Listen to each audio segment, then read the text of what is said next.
नमस्कार मित्रांनो, कसे आहात सगळे? बरे आहात ना?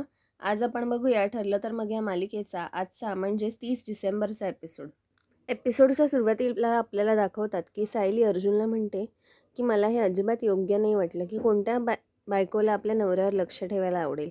सुमन काकूंना हे सांगताना मला कसं तरीच झालं, पण तरीसुद्धा सांगावं लागलं. पण अस्मिताताई किती भाग्यवान आहेत ना आपल्या. अशी वेळ त्यांच्यावर कधी येणारच नाही, कारण सचिन भाऊजी एवढे छान आहेत. अर्जुन मनात म्हणतो की मी कोणती गोष्ट योग्य करतोय की नाही मला माहिती नाही, की मी माझ्या बायकोपासून सचिनचं सत्य लपवून ठेवलं आहे. सायली म्हणते एवढे शांत का झालात? अर्जुन म्हणतो हो भाग्यवान आहे, पण पुढे जाऊन काय होईल काय सांगू नाही शकत. सायली म्हणते हो ते तर खरंच आहे, प्रत्येकजण आपल्या आयुष्यात उतार चढाव बघतोच. नंतर आपल्याला दाखवतात की सचिन विचार करत असतो की तो नक्की सॅमचाच फोटो होता, पण सॅमचा अर्जुनच्या केसशी काय संबंध आणि त्याच्या केस फाईल्समध्ये तिचा फोटो का असेल? पुन्हा काहीतरी कारण काढून स्टडीमध्ये जायला हवं आणि ते चेक करायला हवं. नंतर आपल्याला दाखवतात की सगळे सुभेदार एकत्र जमलेले असतात. ते लोक पार्टी ठेवायचा विचार करतात आणि रविराज काकाच्या फॅमिलीला बोलवायचं. तेवढ्यात तिकडे अश्विन येतो. सगळ्यांच्या गप्पा गोष्टी चाललेल्या असतात, पण तो बिचारा एका कोपऱ्यात जाऊन बसतो. मग सायली त्याला नाश्ता घेऊन जाते आणि म्हणते मी आणि आईंनी असं ठरवलं की आपण पार्टी ठेवायची, एक छोटंसं गेट टुगेदर. अश्विन म्हणतो छान आहे कल्पना. सायली म्हणते तुम्ही याल ना त्या पार्टीमध्ये? अश्विन म्हणतो नाही नाही माझं काय काम आहे. सायली म्हणते ओहो आम्ही असं ठरवलं आहे की मागचं सगळं विसरून नव्याने सुरुवात करायची, नवीन वर्षाकडून नवीन अपेक्षा. तुम्ही याल ना? माझ्यासाठी नाही पण आईंसाठी, बाबांसाठी आणि पूर्ण आजींसाठी तरी याल ना? अश्विन म्हणतो हो मी नक्की येईन. सायली सायली अश्विनला विचारते की अश्विन भाऊजी माझ्याकडे एक काम आहे तुमच्याकडे, ह्यांचं आणि माझं खरं तर.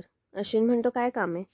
मग अश्विनला ते दोघे स्वतःच्या रूममध्ये घेऊन जातात आणि अश्विनला सगळा घडलेला प्रकार सांगतात. अर्जुन म्हणतो तू मदत करशील ना आम्हाला? कारण DNA रिपोर्ट्समध्ये खूप लूपहोल्स आहेत. कारण 1.5 वर्षांपूर्वी जी बॉडी मिळालेली ती बघून आपल्याला आश्चर्य वाटलेलंच, कारण त्याच्यानंतर प्रतिमा आत्या आल्या, म्हणजे DNA मॅच कसा झाला त्या बॉडीची तन्वीसोबत? म्हणजे ही कोणाची तरी कॉन्स्पिरसी आहे. अश्विन म्हणतो आपल्यात किती पर्सनल मतभेद असले तरीसुद्धा रविराज काकांच्या विरोधात कोण जातं आहे तर मी नक्कीच उभा राहीन त्याच्या खिलाफ.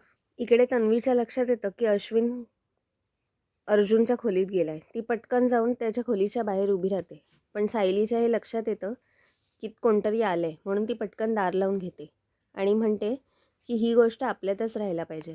अर्जुन म्हणतो मम्मा, डॅड, अस्मिताई ह्या कोणालाच सांगू नकोस तू, अगदी तन्वीलासुद्धा नाही.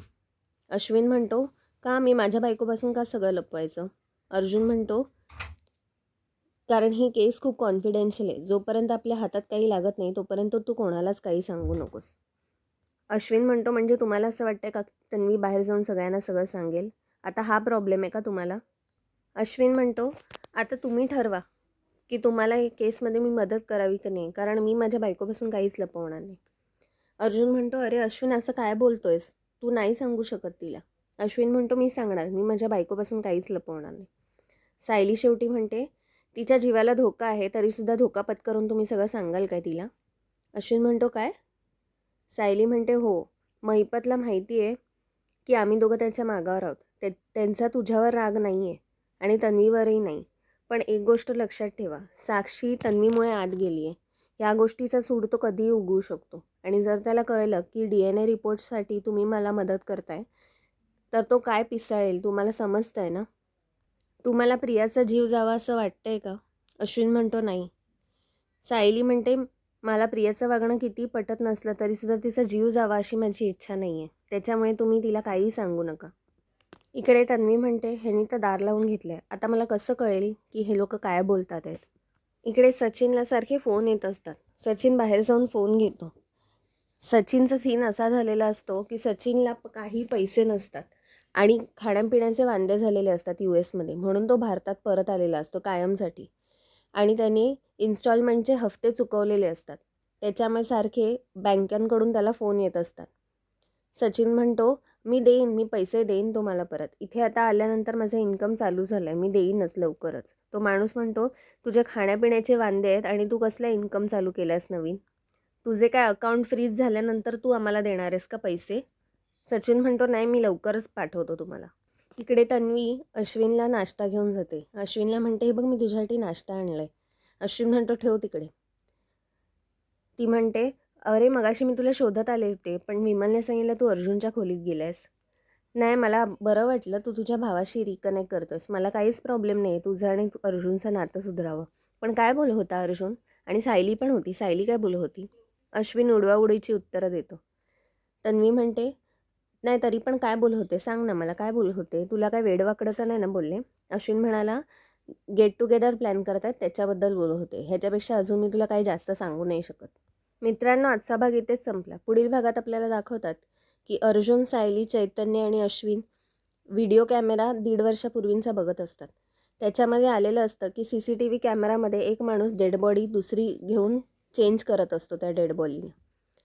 सायली म्हणते हा माणूसच आता आपल्या सगळ्या प्रश्नांचं उत्तर आहे आणि तो माणूस दुसरा तिसरा कोणी नसून नागराज असतो. पण ही गोष्ट अजून त्यांच्या लक्षात आलेली नसते. मित्रांनो, तुम्हाला आजचा भाग कसा वाटला कमेंट्समध्ये नक्की कळवा. आपण भेटूया पुढच्या भागात. तोपर्यंत बघत राहा ठरलं तर मग. आणि व्हिडिओला लाईक, शेअर आणि सबस्क्राईब करायला विसरू नका. बाय.